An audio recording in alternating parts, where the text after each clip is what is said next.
have worked at a graveyard for the past 15 years, most of those years being the typical graveyard shift, which was from 11 p.m. to 7 a.m. In my mind, working overnight had way more benefits than working during the day. Day workers had more to do since more people would be visiting the graveyard, and there would also be burials taking place a few times a week that needed to be arranged, and above everything else, night shift gets paid an extra $2 an hour. I've seen a lot during my years working night shift, though mostly teens messing around, or the occasional drunk group of friends daring each other to walk through the yard. However, this night was different. I got to the small faculty building a bit early to chat with a day worker, and once he left, I did all of the normal checks and precautions. At the beginning of my shift, my only job is really just to drive around in a golf cart every so often and just make sure nothing's going on. I'd say I only encounter something once a month, or maybe even every other month. Anyway, the first few hours were normal. I drove around several times, then went back to the small faculty building to eat my lunch. I think it was around 2 a.m. when I went back out to do another round of the yard. As I got to the far end, I saw something by the fence. It was obviously really dark, so I couldn't see much more than the general shape of a figure standing there.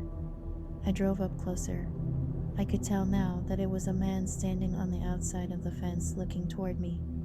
I didn't want to confront him if I didn't have to, so I turned and drove in a small loop around the lot to see if he would try to hop the fence while I was gone.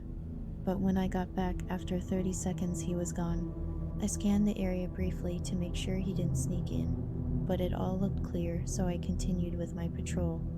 Going through the whole yard takes about 15 minutes, but sometimes I'd go slower just to pass the time. I went all the way around and decided to check back on the spot where I saw the man. I really didn't have anything better to do anyways. I started driving down there, and almost immediately I spotted the man again. He was inside the yard standing on the gravel path.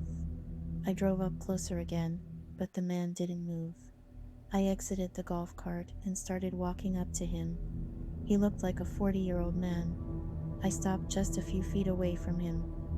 "Sir, you can't be in here. I need to escort you out," I said, but he didn't even turn his head to look at me. After a second, a slight rush of fear went through me. "Sir, I need you to come with me."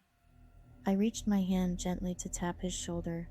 As soon as I did, he whipped his head around to look at me. He just stared into my eyes. He looked full of rage. I took my hand away, and the man turned around and started walking away. I got back on my golf cart preparing to call the police as I watched him go all the way down to the fence. He stepped over it and continued walking away. I was relieved but still terrified. I drove straight back to the faculty building and went inside.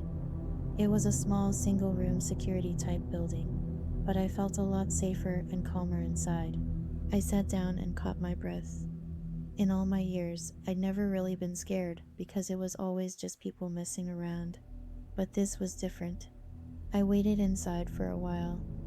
I'm not sure how long until I heard a bang on the door. I jumped out of my chair and stared at the door in fear. A few seconds later, they banged on the door again. These were aggressive knocks, not those of someone friendly. I had nowhere to go. I picked up the desk phone and called 911. I didn't know what they wanted or why they were here, but I wasn't going to risk it all to find out. After probably 3 minutes of them banging on the door, I heard them walk away. I still waited for the police to arrive before I opened the door. The following day, my manager was able to pull the CCTV security footage from the building. What I saw was horrifying. Just minutes after I entered the building, the man I'd seen in the yard earlier walked up to the door. He stood there silently for nearly 15 minutes before he banged on the door.